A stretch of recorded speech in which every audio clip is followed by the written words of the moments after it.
fighting out of Toronto, Canada. He is the bodybuilding champion of the world, presenting James Hurricane Hergott.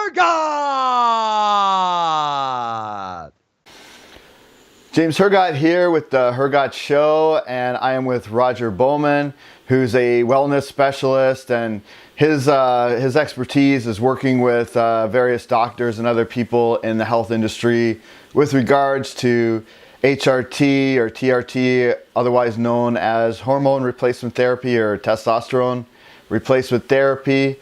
And I wanted today to get into some of the issues regarding testosterone and hormone replacement and kind of find out what the latest is about it, as well as dispel a lot of myths and things like that. Just working within the bodybuilding industry and fitness industry and other aspects of what I've done. I've ran into this a lot, and I thought it'd be an important topic to talk about. So welcome to the show, Roger. I really appreciate it. Thanks, James. Glad to be here. So did I characterize you right? Can you tell me kind of what it is you do, and sort of what your field of expertise is?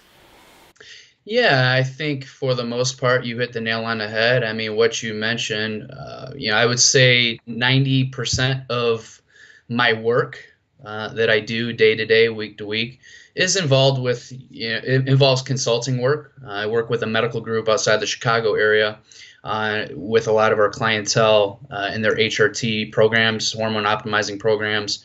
But I also do some side work with personal training, supplements, and a few other things under the umbrella of health, fitness, wellness. But yes, you definitely hit it right. Yeah, and this is a subject I wanted to tackle for a number of reasons, but one of the reasons was that I've just seen so much like public misconception about this, and it's touched me a number of ways. So, for example, we were talking a little bit off air, and I was telling you about how I was staying with a couple. This is actually in Montreal, and just kind of your typical family and stuff like that. And we were having dinner together, and the situation of testosterone came up, and then they immediately brought up steroids, and then they said, "Oh, steroids are so horrible; they kill so many people," and this sort of thing. And I said, "Well, like, who have they killed?" And they brought up Lyle Alzado, who, of course, has been sort of the poster boy for this. And just to kind of give a brief summary, I think it's pretty well understood that he had brain cancer, and there could be a link to growth hormone with regards to cadavers and things like that, where they were taking things out. But growth hormone and testosterone are completely different things, and getting it from a cadaver versus the way that they get synthetic growth hormone now is completely different. But beyond that, they weren't able to say anything about it, and so it was really fascinating because it was sort of like they were parroting something that was in their head that they had heard on the news. And when it came to like, well, give me some actual, stats on that or information on that, and they only really had those headlines. So it just kind of showed me that, well, people have these kind of misconceptions within their head, but then there's nothing really beyond that. So one of the things I wanted to ask you about was, what are some of like the big myths that are out there that you come across within your field of work? I mean, definitely in regards to your story, I mean, a side note is that was what, 25 years ago or something? Wasn't back in the early 90s, the headlining story there? I mean, and the only thing that I can think of that has come about that was even associated with is like the WWE wrestler, the Chris Benoit. He like killed his family, killed himself, and immediately they were pointing fingers. Oh, well, he was on testosterone, must have been steroids or something of the sort. And my line of work with what I do, it's it's more hormone optimizing. It's just testosterone. We're not talking about all like a huge cocktail of anabolic steroids, Trembolin and Anavar and Angelon and all these things that typical bodybuilders will use. And it's completely different to optimize hormones and get them in healthy ranges, like your actual hormones. But what are the myths? Oh my gosh! Of course, the roid rage. That's a big one. I could remember as a child back in the 80s, the after school specials, I think it was Ben Affleck, punching walls and throwing chairs around and freaking out. And it just kind of flows with a lot of some of the propaganda that's been, pushed around in the media. And more than anything, I think it's just a major misunderstanding and a lack of education by most people.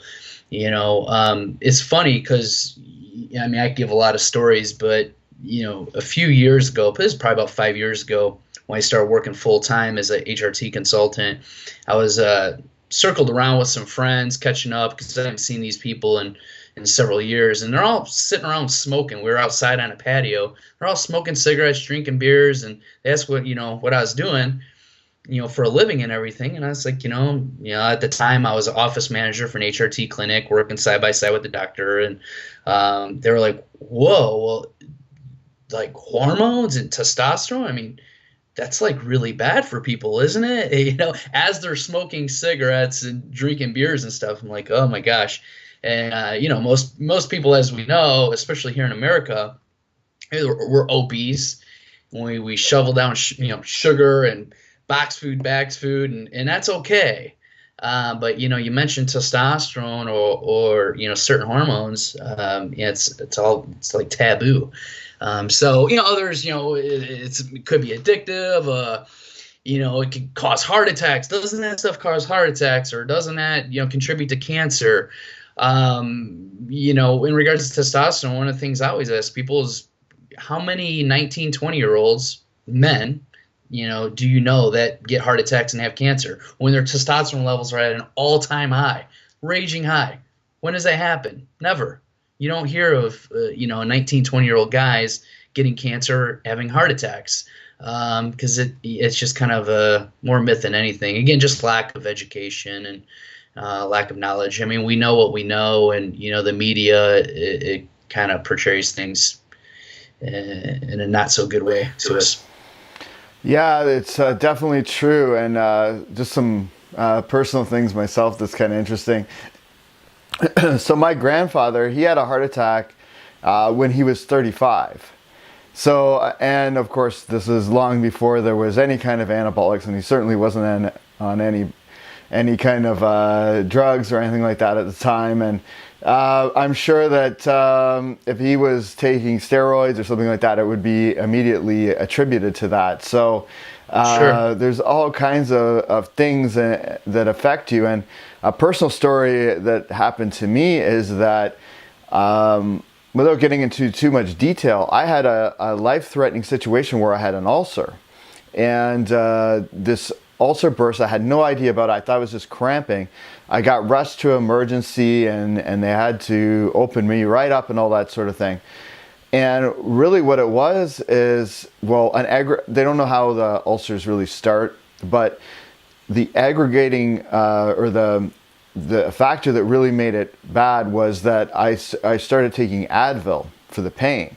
And a lot of those kind of medications, they'll I think it's they thin your stomach lining, or they do something that aggravates something like an ulcer. So I was told I could never take Advil or any similar class of drug for the rest of my life. And that's something you just buy over the counter. So I think there's sort of a false conception that if it's something you buy on the counter, that's safe, over the counter, or that's safe, and if it's something the news portrays a certain way, that's unsafe. And I think the older I get, the more I realize you really have to think for yourself, because there's so many political forces and Absolutely. things at play. And when you mentioned the wrestlers, like a lot of times these guys are on like a bunch of different things, including painkillers and different things that cocaine and all this, and they'll just pick out Right. and say, oh, it was steroids, or it was this, or it was that. And like I know in the Chris Benoit case, like they show that he had a whole bunch of concussions to the front of his brain that showed that, you know, it could have affected his judgment, you know, kind of like the concussion issues that have come up in other sports and stuff like that. I mean, that could be as much of a reason, if not more than anything else. And yet it's sensational to use the word steroids and to say that. So it just seems to be like one of those buzzwords people throw out there, and the person could be found with cocaine and other drugs that are definitely, you know, contribute to heart attacks, and they're like, oh, steroids. So it's certainly kind of a sad thing that happens, and especially because it seems that there's, well, with like, let's say food, it seems that there's been a lot of change in people's understanding of that. Like, we used to have like the food groups when we were kids of like, here's how much from each food group you should have and what's recommended. And now a lot of people understand how bad sugar is and things like that. Well, kind of the same thing with testosterone. It was labeled as like such a bad thing, but now it's starting to be adopted and understood that as men age and even women age, they need vital hormones, and those hormones start to drop off. Right. So I wanted you to talk a little bit about that, like kind of what happens just naturally as you get older, and the reason that we need to sometimes supplement our hormones to optimize our health. Yeah, I mean, you know, on the subject of testosterone in men and the war against it, you know, you typically in a man's mid-20s, he's going to lose 1 to 2% testosterone each and every passing year. I mean, it's, you know, it's just father time. It's just aging. All of our glands are going to age: pituitary gland, testicles, which are glands, and so on and so forth. So the production of that is going to decline. If we take, I mean, there's a lot of different labs out there, you know, Quest Diagnostics and LabCorp. But if we take LabCorp and their lab values, you know, the number 350 to 1200 is the normal range, pretty large range. So it's very normal for, say, a 22-year-old man to have levels of 1,000 or maybe 1,100. That would be fairly normal. And it would be normal for a 7-year-old guy to have levels of 300 to 400. That's kind of normal. But if we have a guy who's, say, 40 years old and he has levels of 400 or 450, technically he's within normal ranges, but he feels like he's 70, 75 years old. That's not normal. And we have a lot of things in today's day and age, you know, environmental factors, you know, that are contributing to, you know, estrogen dominant issues, not just in women, but in men. I mean, just look around. Everybody's fat. Everybody's obese. And a lot of that's due to the foods that we consume and the environments that we put ourselves in. And you add in lack of activity as well. And it just creates an endocrine disruption that's going on. And with men, it's kind of feminizing us. You know, low testosterone it's a big concern today, much more so than it was just as early as 20 years ago. You know, the amount of men that are, you know, the obesity rates and health rates, everything is getting worse. It's not getting better. So I think it's good that, you know, slowly but surely, I think it's good that people are recognizing that hormones are important. Testosterone is important. You know, if somebody goes and has their lab work done and they, you know, discover that they're deficient in vitamin D, well, guess what? They can go get some vitamin D, supplement that, and it's good. It's accepted. If, you know, somebody's deficient in vitamin B12, they can get, you know, vitamin B12 shots. That's accepted. That's okay. And then you even have on the other side of it all, if you have somebody who's like really obese and they've abused the hell out of sugar and they've just thrashed their body and now they're diabetic, and, you know, they go get insulin shots, or they, you know, and they can do those injections. That's a hormone. It's accepted. It's okay. And again, you know, as I mentioned earlier, smoking cigarettes and drinking beer, it's accepted. But you know, it just, some people are still uneducated or uninformed of the importance of, you know, hormonal optimization. And again, on this subject, you know, testosterone, the importance of testosterone in men. It's really what makes a man a man.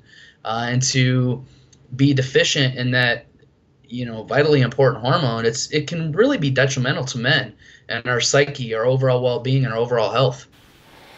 Yes, absolutely. And it really is interesting, the bias. Like, for example, I had a girlfriend and she actually was in her 40s and had zero testosterone. And she did get on testosterone replacement therapy.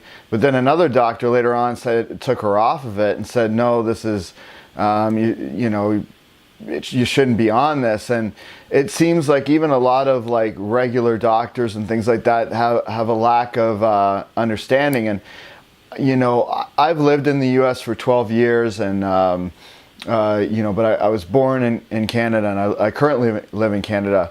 And one of the things that I find just absolutely perplexing is I saw a news story about a 13-year-old girl that wanted to get a sex change and started getting on testosterone therapy and was getting a facial hair and all this stuff. So you have somebody who you could argue is in no way at an age to make that kind of a decision. We don't let people that are 13 make decisions about drinking even or smoking. And so you have somebody that's 13 years old and they can go in and decide, maybe because it's fashionable, or maybe they really do want to do this, or maybe they're mentally ill. Who knows? Maybe it's a phase. I made a lot of really dopey decisions when I was 13. But they go in and they're getting on testosterone therapy, and totally their voices are changing, everything is changing. But it's difficult sometimes for a man to go in and get on hormone replacement therapy, even if he really needs it.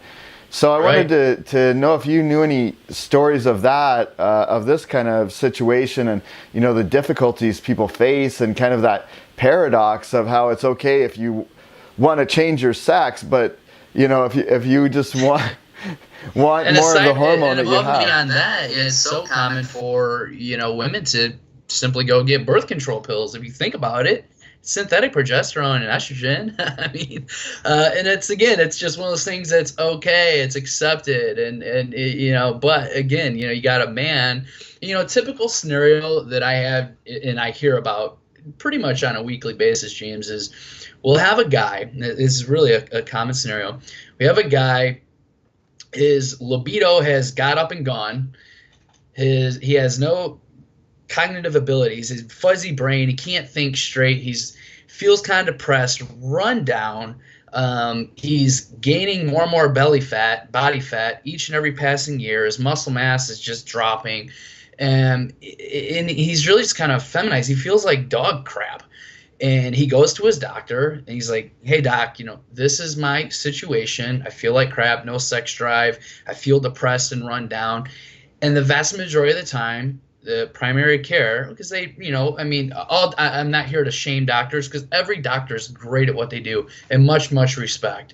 But every doctor is different. Just like if you have a toothache, you don't go to the foot doctor. If you have an eye infection, you don't go to the dentist. It's just most people are going to the wrong place to get help that they want, but they get misguided. So back to the situation, a lot of times, again, he's feeling run down, sex drive's gone, depressed. He'll get a Zoloft or some antidepressant to make him happy, and he'll get a Cialis or a Viagra for his little love muscle downstairs to get it up and going again, a little pat on the back, and off you go.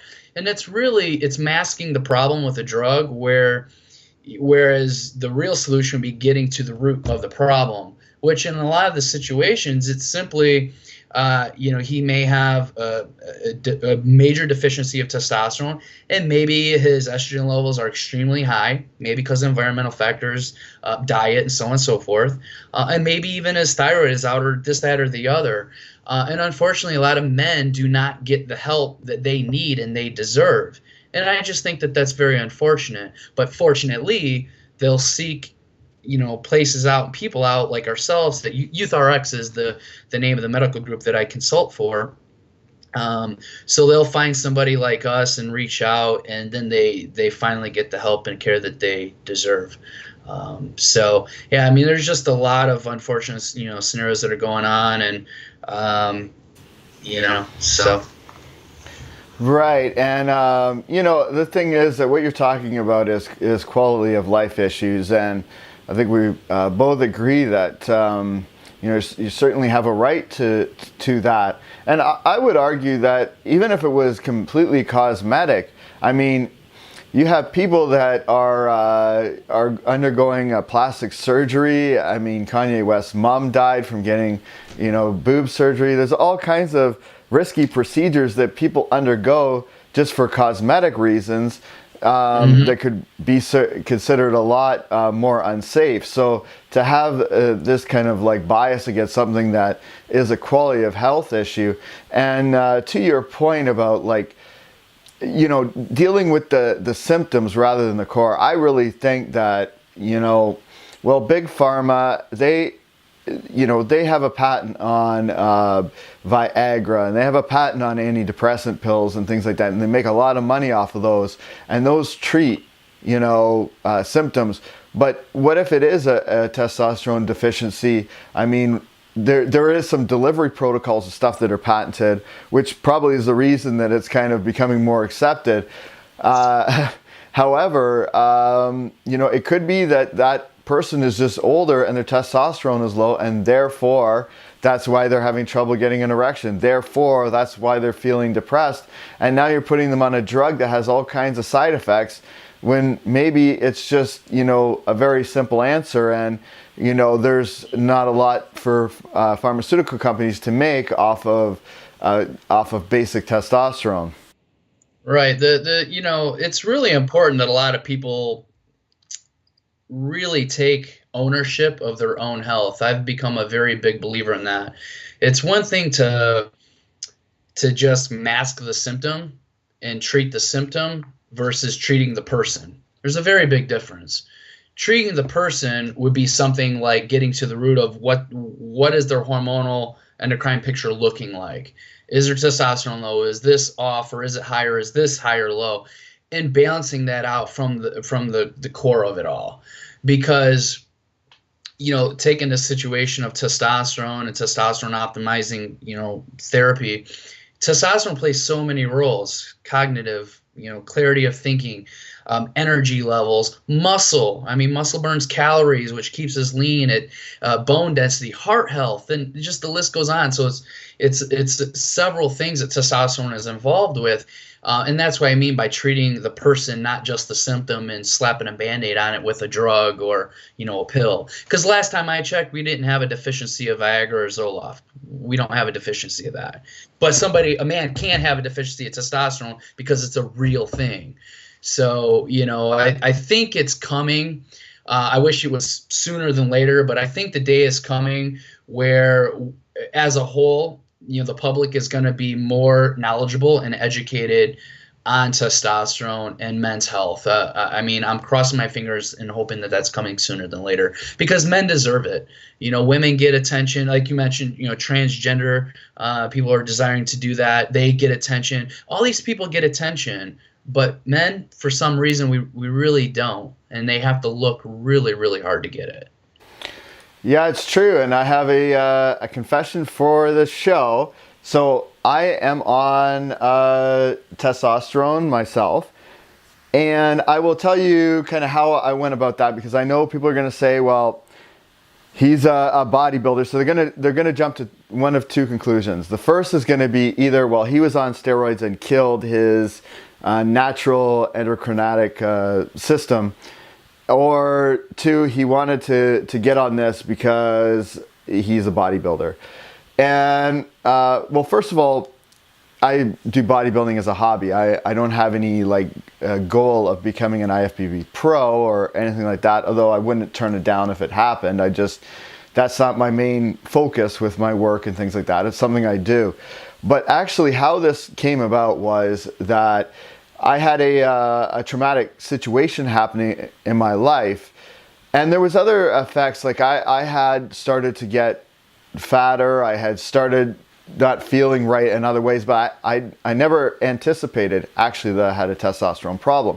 I had never got it checked. But anyway, this traumatic event, I stopped being able to sleep. So I had gone to my doctor because I wanted a sleeping pill, because at that point in time I had gone several days without getting to sleep, and he said, okay, well, we'll get you on a sleeping pill or maybe an anti-anxiety medication, but we have to test all your levels and your blood and stuff. So, and I've been working out since I was 16. Actually, if you look at pictures of when I was like 18, 19, I look very similar to how I look now. So I had always done the same kind of workouts kind of thing, except for the past few years when I really kind of bumped it up to do competing.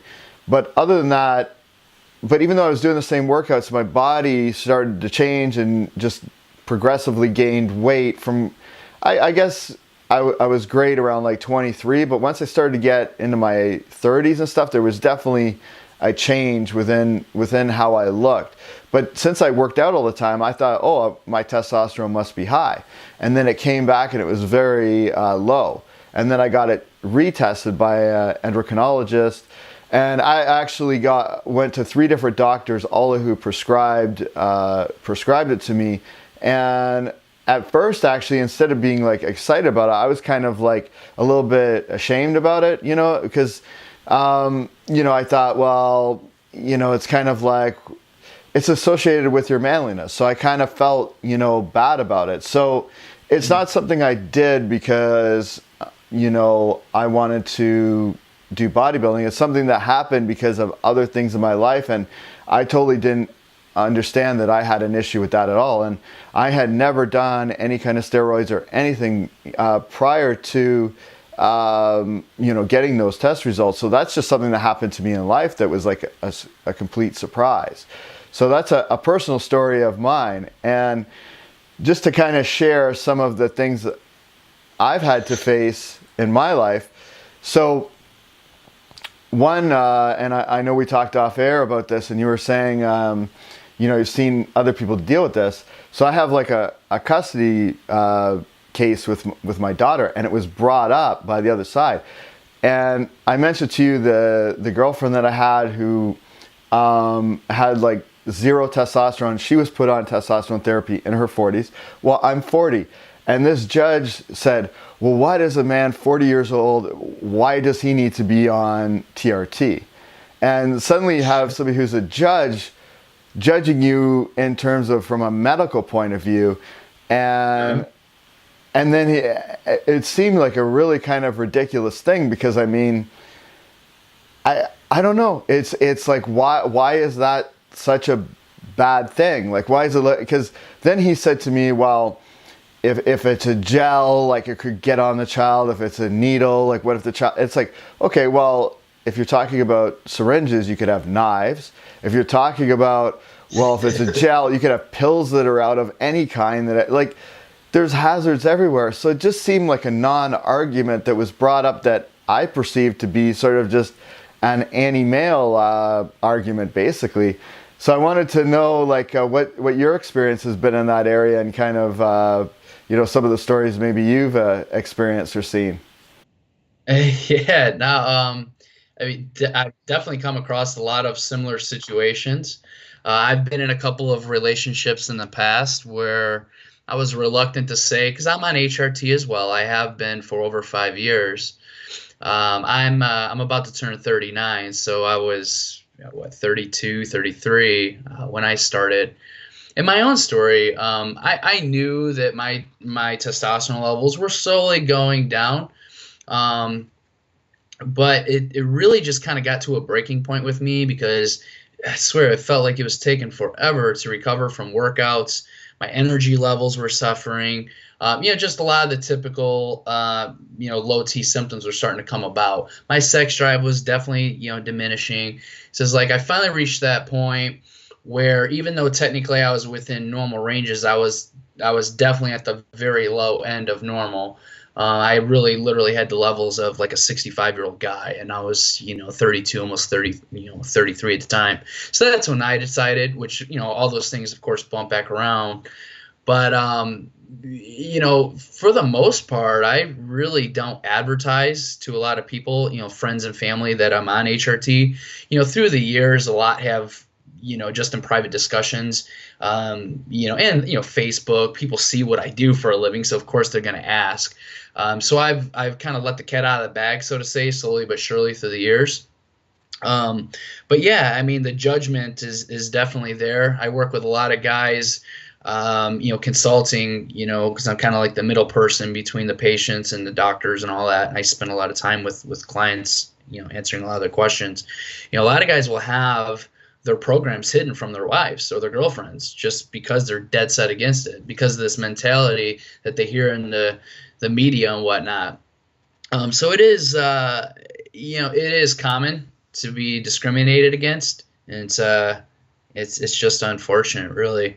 So yeah, and a thing that I found challenging as well is so many things that are surrounded by it. So for example, so like I said, a number of doctors have prescribed it for me, and one of my doctors has been my doctor since I was 8.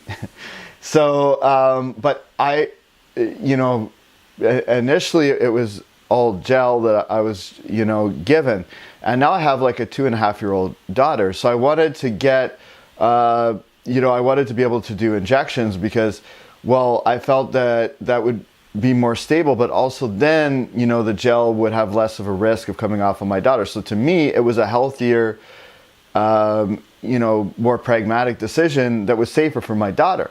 But I was shocked that doctors didn't want to give me, and they didn't want to give me a prescription for something that involves syringes. And it was kind of an insane thing because it's like, okay, so if I put this gel on and it comes off my daughter, it could harm her. But you're worried about me injecting myself. Why is that such a bad thing? And then even when I went to get syringes the first time, and in Canada, the laws are slightly different here, but in Canada, you can walk into a pharmacy for any reason and get syringes because let's say you were a heroin addict or whatever, they don't want people sharing needles. So I went in to buy syringes and this pharmacist didn't want to sell them to me. He's like, well, I'll sell you 3. And I was like, why? And he's like, well, you could hurt yourself. I'm like, how can I hurt myself? He's like, well, what are you doing with this? And he really he legally he can't ask me those questions, but in any effect, it was like, well, there's an alcohol store over here. I could go and buy as much alcohol as I want and kill myself. I could go down to the knife store here and buy a knife and stab myself. Like, what is it you're protecting me? Aspirin too, and swallow a bottle of aspirin. Right.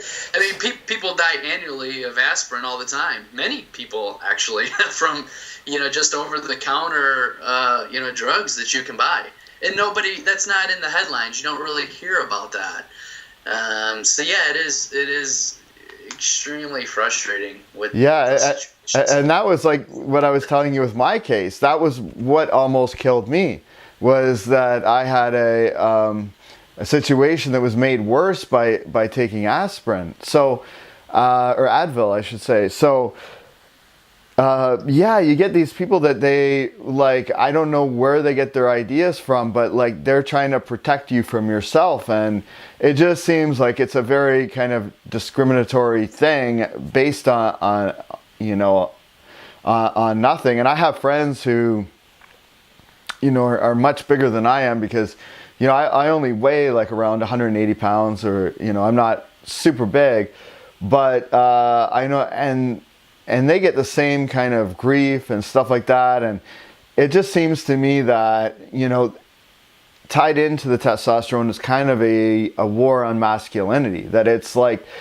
almost like a fear that, men are going to become empowered and then they're going to, I don't know, they're just going to, it's kind of like the reefer madness thing. They're just going to start grabbing women indiscriminately and become these Hulk monsters. Cuckoo crazy. Yeah, they think you're going to turn on the Incredible Hulk. Which we now know, regards to the reefer madness, propaganda from, decades ago. Everybody used to have those misconceptions about, marijuana. Hell, I remember, just, back in the, the early 90s when I was in school, I was like, oh my gosh, that was like a death drug. I was scared of, weed and marijuana. And I don't smoke. It's never really been my thing. But now we know today that there's medicinal benefits, and it's not what we used to think it was. And that's just come about through education and, people learning about it. So, the perception of marijuana today is a lot different than it was just as early as 10 years ago, which I think is good.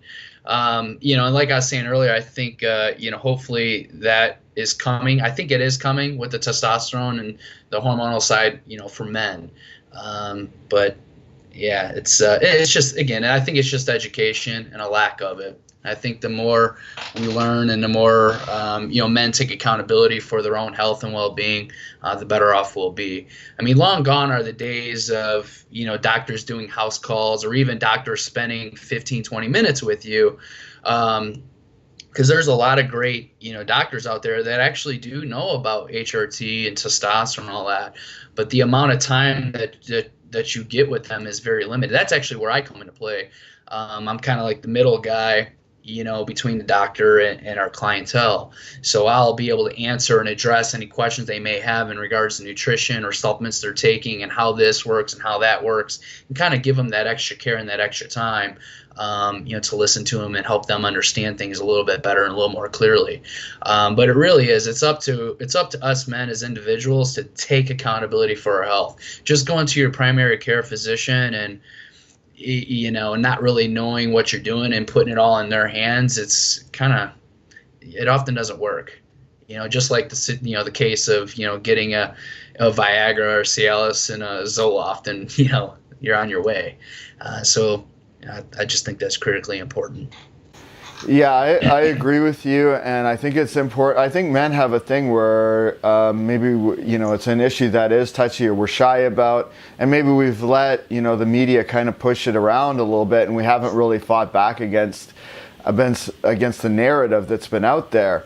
Like I know that with like the antidepressant drugs and all these different things, that there's lots of people that die from them. The OxyContin, there's a huge problem, and I don't think that probably gets as much scrutiny in terms of like day-to-day interaction. I mean, I can tell you just another story. I was going to the U.S. and I was going through customs, and I had my prescription with me. I had my gel with me. And, the guy starts giving me a hard time at customs, and he's probably about 35 years old, and he's like, oh, so why do you need to be on this and this and that? And, he's asking me a lot of questions and stuff.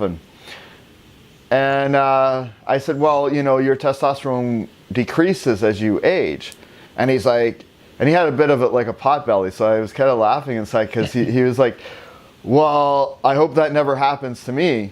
And I'm thinking, I'm like, well, eventually it will. I mean, unless you die, eventually, your eyesight goes, your hearing goes as you age, everything starts to drop off. I mean, we're kind of artificially keep expanding our lifespans. So just like those things go, so do our hormones. And that guy, his hormones are going to drop if they haven't already. And so it's just a real weird kind of type of questioning. And again, I have a full prescription. I have my medication with me and all that. So, I don't get asked about other things. So it's weird to me that that's something that people really zone in on and kind of like make it a big deal about. It's kind of shocking. Yeah, and it's like I mentioned earlier, you gotta, like if a diabetic was going through customs with their insulin syringes, they'd probably not get hassled nearly as much, or probably wouldn't even be questioned. And, in regards to aging and different things we may need to give us an edge or an advantage. I mean, if my eyesight is bad, I can wear contacts. I mean, is that cheating? I mean, because naturally my eyes don't work that well. Is it cheating that Tiger Woods went and had surgery to have 20/20 vision? Does that give him an advantage? I don't know. I mean, college students take Adderall so they can focus and do tons of studying, and there's a lot of different things that we do to optimize our well-being, optimize our performance, and just our day-to-day lives. But yeah, it's for some, for various reasons, something about testosterone and what we're talking about, the war on men, it's really something else. It's just very unfortunate. But again, I think it's due to lack of education and what we visually have seen through the years with the propaganda and the media headlines. Whenever you see, like, I remember the Chris Benoit story, the WWE wrestler. I remember visually on the TV screen, like, a picture of a syringe and then, like, him, like, and his family being murdered, and police lines, do not cross, the yellow tape, and it's so people, they see that vision, so they associate anything with needles and testosterone or steroids, it must be bad. And it's night and day when you're when you're talking about it. To me, it's silly. I kind of giggle because I know what I know. It's just kind of silly. But again, on the flip side, kind of sad. But we're getting there. So. Yeah, that's the bright side. And I think people like you are a great spokesperson for this type of thing. And I think, yes, while it is funny, the sad thing is you have the average person that might be out there watching it, and they're being indoctrinated to think a certain way. And I can speak from my personal situation that, well, my personality is I have a very even disposition, and I've never had any kind of rage. I've never had any of these kind of things. It may, if the most it might have made me, it was maybe like a little bit more assertive, or those type of things were maybe when my testosterone was low, I kind of felt kind of more depressed and introvert. I didn't really feel like coming forward with things, but that's kind of about it. I mean, I 100% agree. That's pretty much the story with me. I've always all my life been a very mellow, kind of laid back guy. And yeah, when I'm on testosterone, I just, like you said, I feel a little more assertive. My thinking, cognitive abilities are definitely stronger. I'm more in tune with things and my surroundings. I'm more apt to kind of have a go get it type of mentality and physical being about myself. And those are all the things that happen when your testosterone is optimized along with other associated hormones. I mean, you look and feel your best the way that we should as men. And that's, that's one of the other myths as well with testosterone is, well, the roid rage thing. I always say if you're an asshole, if you're a big, complete asshole, and you take testosterone, it might just exaggerate how big of an asshole you are. But it doesn't change the person that you are. It just gives you a little bit more drive, a little bit more get up and go, and a little bit more confidence and masculinity about yourself. That's really it. And the amount of men that I have been fortunate enough to work with and talk with and help through the years, it's awesome to hear those stories. When I know when they initially come to me, they feel like doggy do. They look like crap. They, the sex drive is not there. Often I've kind of joked about this, that it's a bit of a marriage saver, because they don't have any sex drive.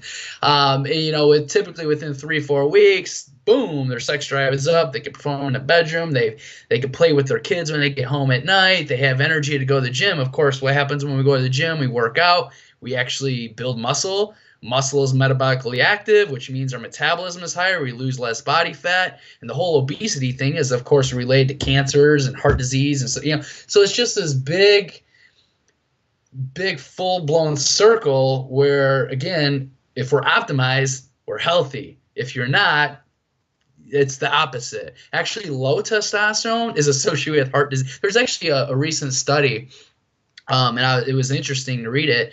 It was done over, I think it was a course of 6 years, I believe, with a handful of men. And, they had a placebo group and then men that had their testosterone levels optimized. And at the end of it, the guys with testosterone were a much better shape. Their heart health was much better. All their health markers, everything was just better about them. And that's what happens when we're healthy. I think there's 3 big keys, to looking and feeling our best as men. Definitely, a consistent, workout, exercise, weight training regimen, that you do a few times a week. You don't have to live in a gym, maybe a couple hours dedicated a week. good, correct, appropriate nutrition. In other words, don't eat like a slob. Take care of yourself and optimize your hormones. A lot of men will they're like a hamster on a wheel. They're spinning, they're working their tail off in the gym. And I say hamster on a wheel because they're not really going anywhere. They're working out hard and they're eating pretty good, but their hormones, their testosterone is in the toilet and it's crap. And they stay very frustrated because they don't look and feel it the way that they want to. And it's usually that one missing piece to that puzzle. It's just those three major things. And I think if we can educate ourselves and learn a little bit more, we'll be much better off as men. Yes, and just to illustrate, how natural this is. So, like, when I was like 16, I weighed 119 pounds. So I was like really, really thin at the same height I am now. And what I was lacking at that point was I wasn't eating enough, and I wasn't really going to the gym either. So, I had this girl that I was dating when I was like 16, and she told me I was too skinny. So I started working out and lifting weights, and I started eating. And at that age, I just started eating a lot of everything, anything with protein in it. And within a year, I went from 119 pounds to around 160 or 165 pounds. So, we're talking like 40 to 50 increase. And which, let's face it, at 16, my hormones were through the roof, so that wasn't what I needed. And I should say, for the record, neither you or I are doctors. And I should also say that, when you are younger, your hormones are through the roof, and you don't need to be on TRT unless there is a problem, unless Right. you have a something that's happened to you or genetic or whatever. And I have so many guys that are young at the gym, and that's the first thing they want to do is they ask about testosterone or steroids and stuff like that. And it's like, dude, like, you're like 18 years old, like, your hormones are crazy. Like, all Right. you have to do is eat and train hard. And as a testament to myself, so like, I pretty much, like, after that year of lifting weights and eating, pretty much look very similar to how I look now.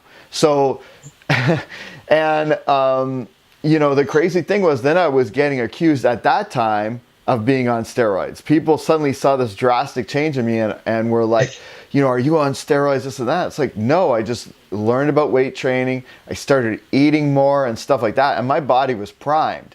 I mean, and all I needed to do was add those factors in, and I just blew up. And people thought, even my doctor at the time that later prescribed for me, he was like, are you on steroids? I'm like, no, I've been eating and training. And, the fact is you're on like probably one of the best cycles of anything you can ever be on when you're that age. I mean, and that's why Right.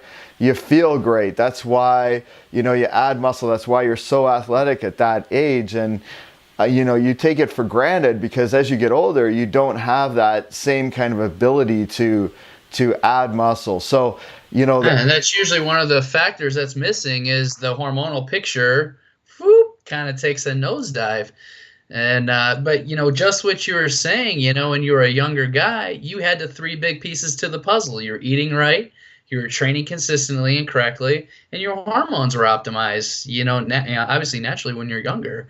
And I have a very similar story. I started really seriously, getting into weight training and whatnot when I was 19, and I actually started working full time in the industry when I was 22.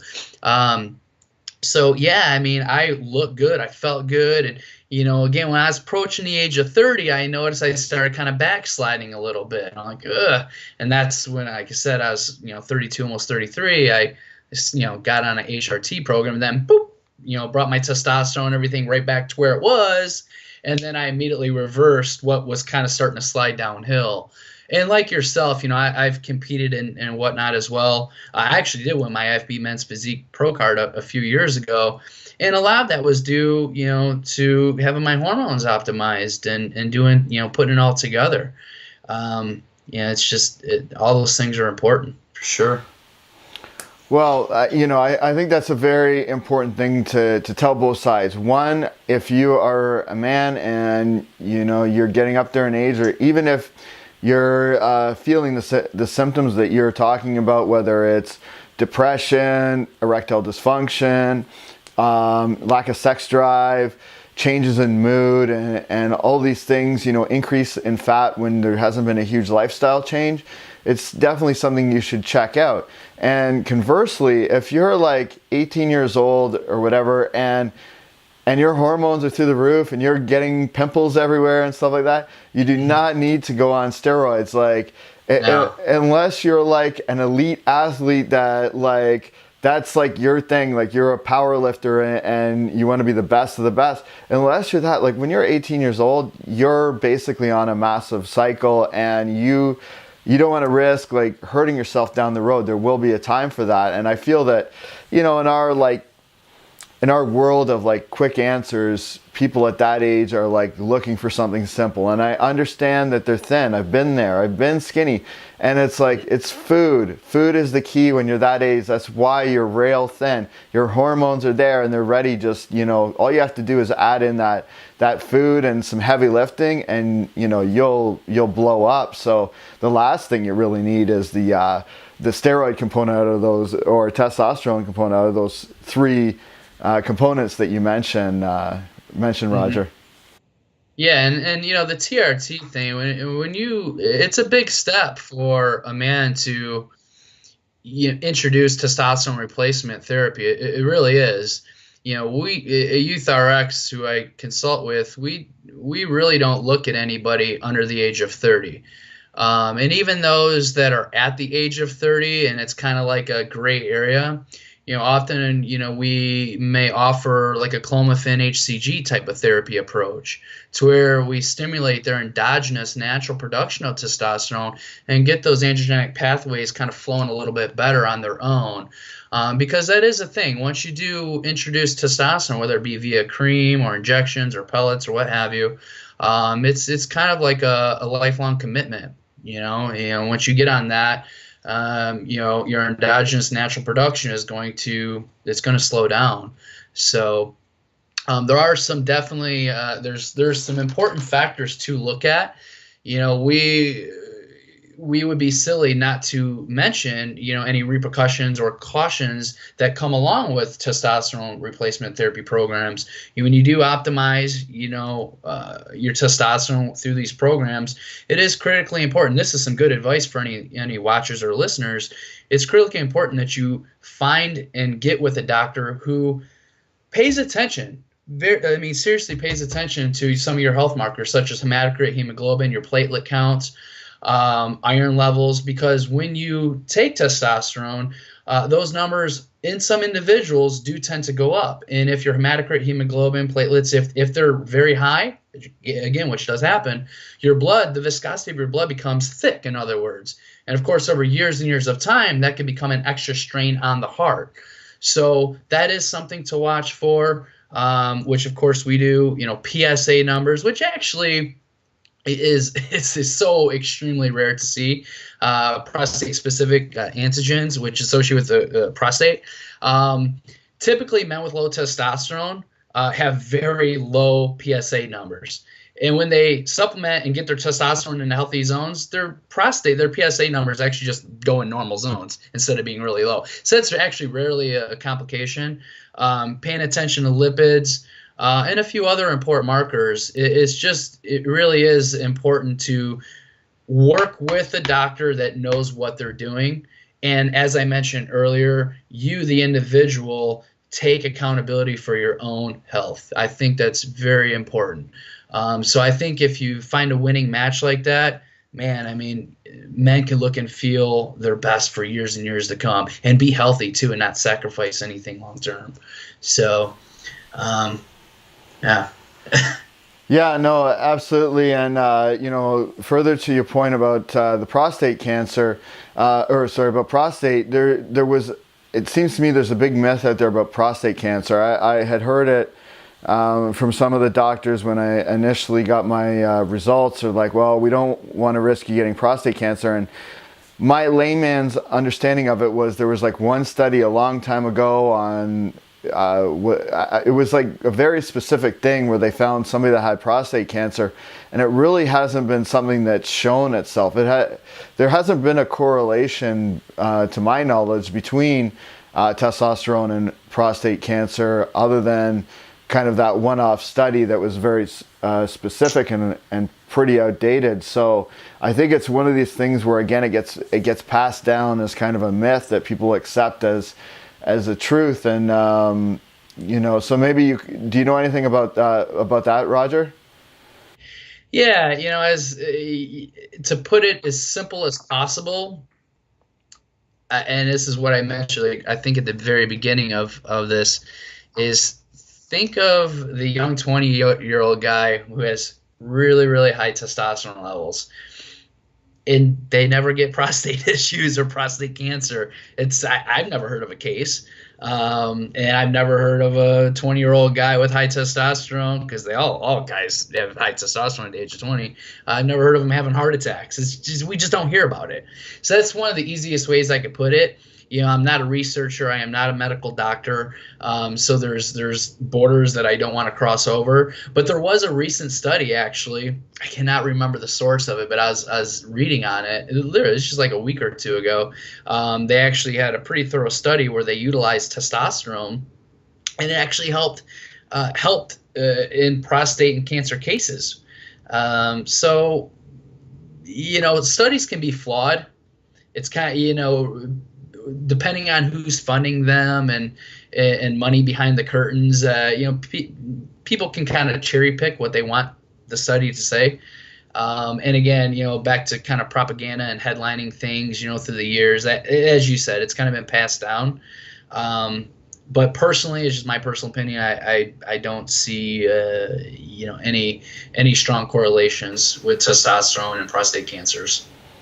Yeah, and one of the things with this is that, it's kind of like the margarine and butter thing. It's like margarine's horrible and then butter is horrible, and everybody should be having lots of grains in their diet, and now people should have a low carbohydrate diet. And the reality is that all the so-called experts many times really are proven wrong with time, and you have to really think for yourself and research for yourself. And one of the things I've liked about bodybuilding is that it always has seemed to be kind of ahead of the curve in a lot of things. Yeah, I mean, from the protein powders and the low carbohydrate diets to testosterone and all these things, they were kind of the astronauts of the, that maybe they were extreme and they pushed the boundaries, but because they would take those risks, they found a lot of information that later on was passed down, that now average people now you have housewives that are on testosterone. You have so many people on low carb diets now, and so many people that are doing weightlifting. I mean, it used to be a thing where they would discourage like basketball players and things like that from even lifting weights, and they thought that it would make them too muscle bound, and now they all have different resistance training programs. So think for yourself. And one cautionary thing is that you touched upon is it really is like a lifelong commitment if you are going to get on testosterone. And one thing that I found from when people have to understand, when they see bodybuilders who are really big into it and stuff like that, a lot of those guys, they don't cycle. A lot of those guys, they stay on full time and are dedicated to life. So, that's a big commitment to do when you're young, because it's like, as you know, like I think there's some recent studies now that within a couple years, if you use maybe I think it's a combination of Clomid and what's the other one? HCG? Yeah, HCG together, like over a couple of years, they can get their levels back up, but there's no guarantees of that. So you really have to watch playing around. I think you're either in or you're out in terms of that sort of thing. And whether it's like, illegal steroids or whether it's legal getting on testosterone and being on that, it's something that you're really committing to for life. So, give it a lot of consideration before doing that, and make sure that it's something you need, because, it's something that you have to do either on a daily basis. If it's a gel or if it's a shot, then you have to do that on a regular basis, and I'm sure the technologies will increase, but I know the first time I looked at a syringe and had to inject myself, I was scared. I'm not going to be like one of these guys that's like a bodybuilder that's like, it was easy. The first time I looked at a needle, and I was unsure if I could actually put it in myself, because I was just like, wow, that thing is huge, so it looked like a harpoon to me in that moment, and there's kind of a natural reaction of like people have a fear of needles, and things like that. But so, I mean, these things are all like serious things, and, be careful with your health. I wanted to ask you about like what you see as the future trends, or if you kind of, can foresee where this is going overall in, working within this industry. What do you mean exactly with that question? Well, like let's say, for example, like, is there new delivery systems coming? That being like, I know there's gel, and then there's injectables, and then you mentioned something about pellets. So, or is there other new kind of advancements, or anything that you foresee as trends within the industry that you think are forthcoming? Nothing that I see. I mean, no. I mean, there are other methods. I mean, there's actually orals, troches, which are essentially sublingual approaches. I mean, it's not highly recommended just because it's, it has to go through the liver and whatnot. Pellets, pellets, it's a procedure. You have to, cut it, insert it, and, there's a few, but nothing new.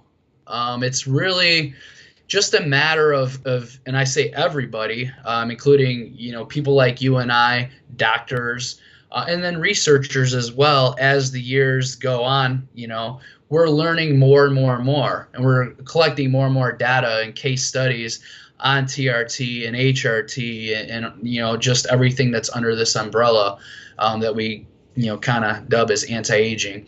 So is there anything new? Not really. I would just say that we're slowly learning a little bit more and more, and progressing a little bit more and more to learn what's a little bit more effective for certain people in certain situations. I like to think that's how we operate at YouthRx. I mean, we've been in business for 14 years. So as you can imagine, I mean, we have hundreds upon hundreds of case studies and clients that we're currently working with.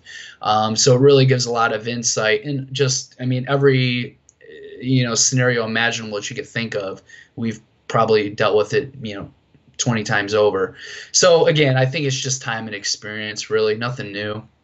Yeah, and hopefully more acceptance, with society, with doctors overall, and just getting the word out with things such as this.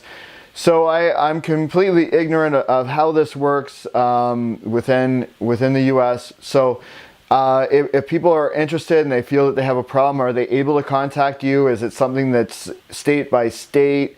You know where I'm going with this? Like, is it people that have to be within your state, or is it people anywhere within the U.S. that can contact you? A lot of it is state by state. We have 2 doctors that work with us. Like I said before, we're based out of Naperville, which is just outside of Chicago. So anybody within the state of Illinois, we actually have one of our doctors do house call. So he can go there, do their physical at their place of work, at their home, do their physical, do their blood draw, which we then send out to LabCorp, have tested. Or some people tend to just come down to our office. We have a very nice office downtown. And then the majority of states, we could do telemedicine. So we could work with clientele over the phone, via email, things such as what you and I are doing right now via Skype. So it kind of opens up the doors and enables us to work with a lot of different people in many different locations. And as I mentioned for myself, I'm essentially act and work as the middle guy between the doctors and the clients, because as I mentioned before, most doctors, you might have 7 to 10 minutes with them if you ever go visit your doctor. That's pretty true, especially at least that's the case here in the States. So we try to really go above and beyond from a customer care and a customer service standpoint. So if somebody's got questions in regards to their training program or their nutrition, and they got they just want some input as to how their lifestyle, how the program is correlating with the program that Youth RX and our doctors are putting on the table for them, I kind of help to answer those questions, and I kind of buffer that zone right there. And I might spend 30 minutes with that person. So I think it's a great service that we provide. I think it's it goes actually a lot above and beyond what they may get going to, especially a primary care, just an HRT doctor that might have a very limited amount of time. And it's not the fault of the doctors. I mean, a lot of doctors are great. We just try to work things a little bit differently, and again, give a little bit more care and a little bit more attention. So that's essentially what I do and what we do. And aside from that, personally, I maybe 3 to 4 hours a week, I might train some local clients here in the local gym in town. That's something that I've done years in the past, personal trainer. I've held those certifications, and I do it because I love it and I enjoy it. Yeah, and I've seen your pictures. You look great. It looks like you're a healthy guy, and you're well-spoken and articulate, so you're a great spokesman for this, and I think you can be a great help, because I think one of the things with something like this is that people may not know where to start. So, I want to give you the opportunity, if people want to contact you, if they feel that they're somebody that needs HRT or hormone replacement therapy, if they're within the U.S. I'm assuming it's based. Your work is mostly based in this. Yeah. To contact you. So if you could kind of give out your information and any other things that you want to give out about yourself, and then I'll also include the links below so people can click on those links directly as well. Yeah, James. Anybody, first and foremost, if anybody had questions, and they were kind of on the fence and exploring, HRT, TRT, you could simply email me. It's roger@youth-rx.com. You can go to my personal website, which is simply rogerbowman.com, or you can go to youth-rx.com, which is youth-rx.com. I know you said you'll put it in the tag underneath the video, but any of those means, again, I'm a pretty straightforward, person. I'm pretty straight on cost, processes, and, hypothetical scenarios. And I like to be very upfront, to enable, a guy who's inquiring and kind of clueless, what they can expect, what it's like, and, address any of their concerns that they probably have. Always happy to help that. Yeah, well, I really appreciate you coming on and in general helping people. I think this is one of those things that will be looked back in the future, especially as people get older. they may have misconceptions, but then when it comes to their own health and they realize, that maybe they should be on things to help them as they age, I think it's one of those things that we're going to look back and we're going to wonder why, more people didn't consider this, or why it wasn't more accepted. It seems to me, I have a girlfriend right now, and her specialty is in hearing aids. So, we often give people hearing aids and eyeglasses and other things to help for our bodies just deteriorate. It's just the way it is. And, there's no reason to not consider the, hormones a significant part of the body and a significant part of our mood and other aspects that, may go underappreciated. And certainly I think that's kind of the future, and probably a lot better than treating some of these symptoms like the erectile dysfunction and depression, things like that. If I were to guess, again, like you said, I'm no doctor, but I would have guessed a lot of people probably, if they were on a program that optimized their hormones, and that would include like lifestyle and things like that, they probably wouldn't have depression and probably wouldn't need medications. I mean, right. We weren't really meant to be as, work in cubicles and things like that like we do. And I'm sure like 100, 1,000 years ago, people were much more active and probably would have their endorphins and everything going a lot more. So I think, it's easy for a drug company to patent a drug and sell that to you. But, treating what you said, the core, really, what is that problem with you, is a very important thing, and the healthier way to go, frankly. Yep, no, I agree. Well, thank you so much, Roger. It's been really enlightening, and I hope some people will learn some things from this discussion. And I appreciate people like you being out there on the front lines and helping men and women as well with various issues to do with this. Thank you so much for your time. It was good talking to you. Thank you.